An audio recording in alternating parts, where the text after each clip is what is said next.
Well, woke up this morning to not a surprise. I didn't think it was going to be this deep. We had some forecast of snow. I really didn't think we'd get it. I just didn't believe it, but it did.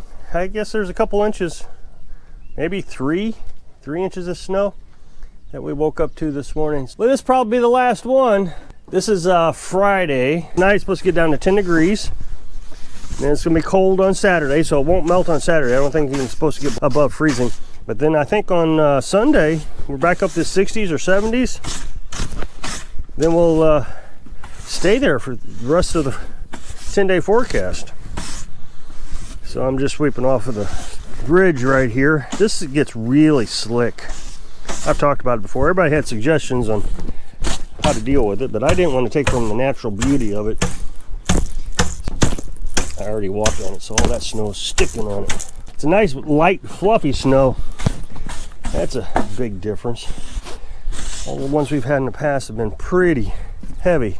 I'm not even going to worry about shoveling the drive because it should thaw out before long. On Sunday it should thaw out pretty quick. So with this, I'm kind of hoping this is the end of winter.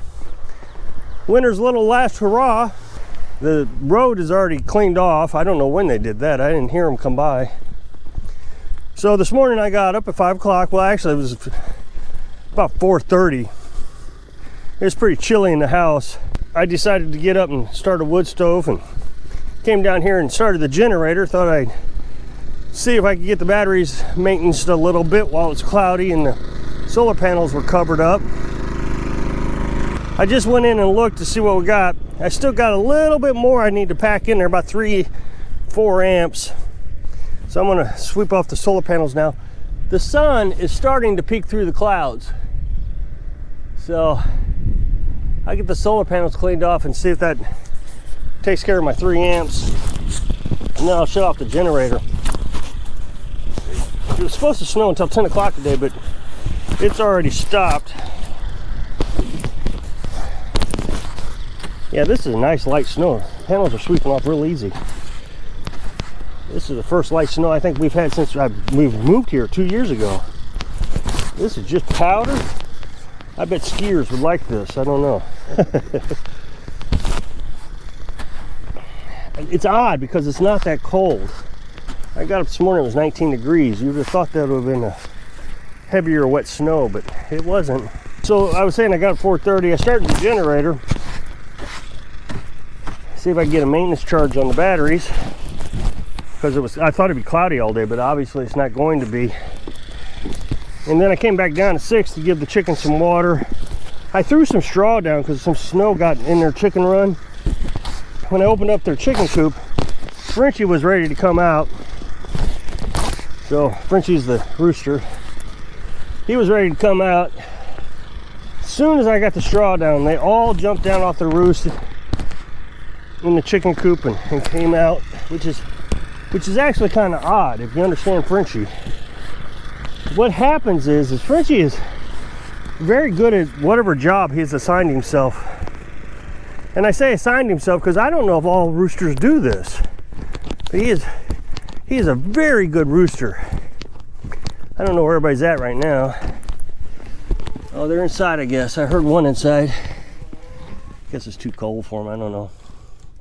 But I gave him some food and water. Usually he comes out, does an inspection, and then Rue, the other male, once Frenchie gives the word that it's okay to come out, then Rue comes out. And then one by one, the hens start to come out. But that didn't happen today.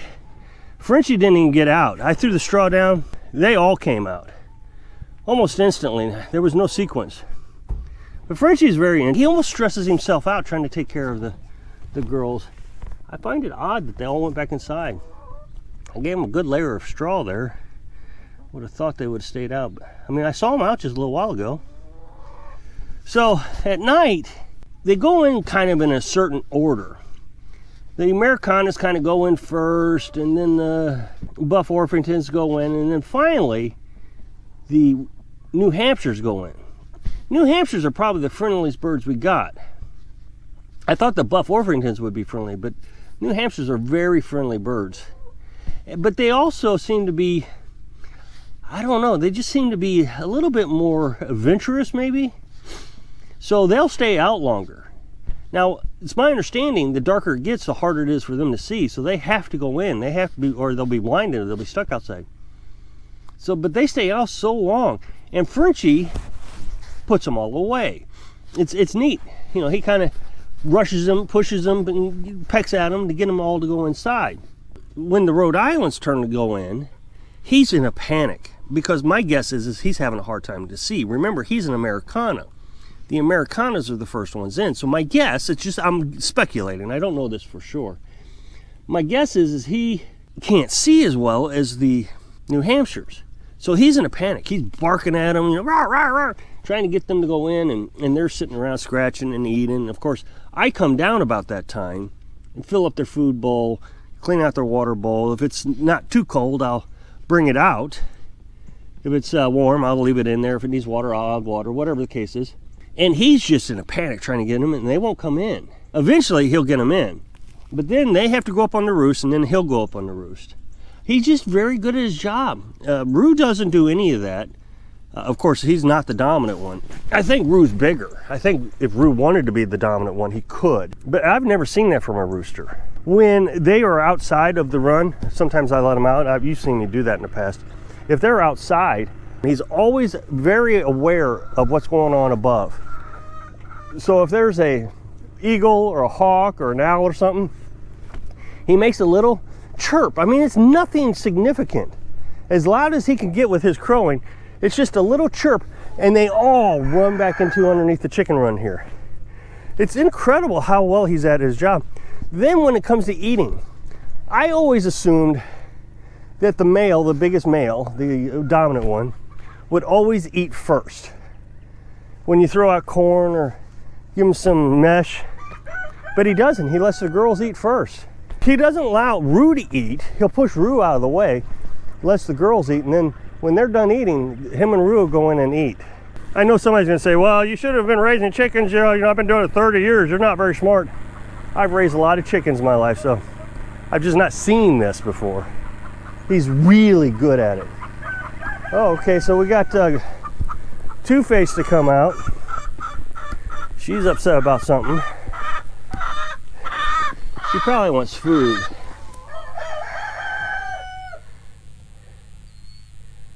I don't know why she came out. Two-Face is another story. I like Two-Face. She is the youngest chicken we got. And she got in a fight with one of the older chickens. In the fight, she hurt her eye. So we brought her up to the house for a few days. I mean, she was real small still.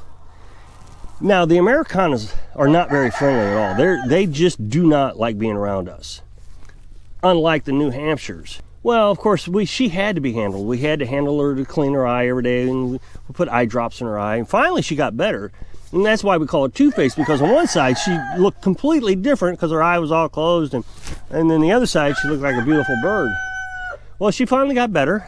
Both eyes seem to be in pretty good shape.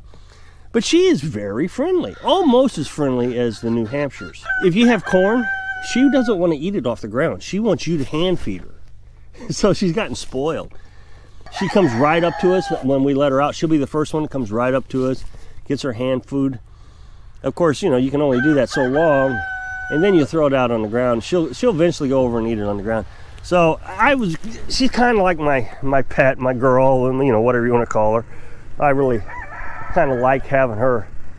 And but I think she is producing eggs. I saw her laying the other day, so I'm pretty sure she's producing eggs. I saw Rue mate with her, so that's a clear indication that she's laying eggs. Even during the winter, if they stop laying eggs, the males won't mate with them. So like the Buff Orpingtons, they stopped. They were the first chickens to lay eggs last year, and they stopped laying eggs, and the males would not mate with them. It's just neat observations of things that you see. And people say we need a dog. I don't think we need a dog. We got these chickens, and our pets feed us pretty good, and their offsprings we'll be able to butcher if we want. I want to mention that again. The chicken you eat at the store, you've gotten used to that taste. I did. We got used to that taste. And so when we butchered the Cornish cross hens, They taste like the chickens from the store. But when we butchered one of the male Americanas and we ate him, he tasted different. I'm not saying he tasted bad. He just tasted different. And it was hard to get used to. He was a little bit more chewy. If you decide that you're gonna raise non-meat birds, I mean, they're all considered meat birds. But if you're gonna raise what's not typically considered a meat bird, like a Cornish cross hen, these birds were raised and developed to give you that certain flavor. I guess you could kind of compare it to saying, somebody says, here's some chicken, you eat the chicken, says, oh, that doesn't taste like chicken, when it was actually turkey. So that might be the kind of difference that you want to think about when you're eating your chicken. So I'm going to go in here and we're going to see if they have changed status since I swept off the solar panels. Yeah, that did it right there. And the battery charger shut off. All right, so I'm going to shut off the generator. Simply unplug it and push the button. That's all there is to that. So hopefully the battery's got a nice little charge. We'll be able to extend the batteries. Now it's warming up. The batteries, I told you in yesterday's video, maybe a day before, the batteries deplete pretty hard in cold temperatures. So this morning it wasn't in 19 degrees and it didn't deplete quite as much this time. So I think we're warming up the temperatures that the batteries are dealing with it better. So they were at 50% today. So that's just a little bit less than I normally would like. I like to see it around 50, 60%, somewhere in between there, but we're close. Beautiful winter morning. If you can click onto this up next box right here, I'd appreciate it. That'd take you over to my other channel. So I hope I can inspire you to have a beautiful morning like this when you're living your dream. Thanks for watching.